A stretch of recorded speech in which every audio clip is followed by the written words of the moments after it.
इधर काफ़ी तादाद संख्या में बर्ड की डेथ हुई है।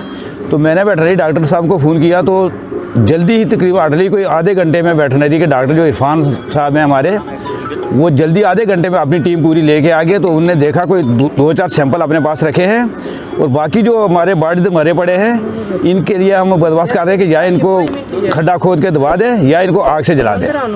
यहाँ पे अभी कुछ 4 बजे के आसपास हमें कॉल आई कि यहाँ पे हनुमान मंदिर है, यहाँ पे इसके पास कुछ बर्ड्स हैं, उनकी डेथ हुई है, अनयूजुअल डेथ हुई है।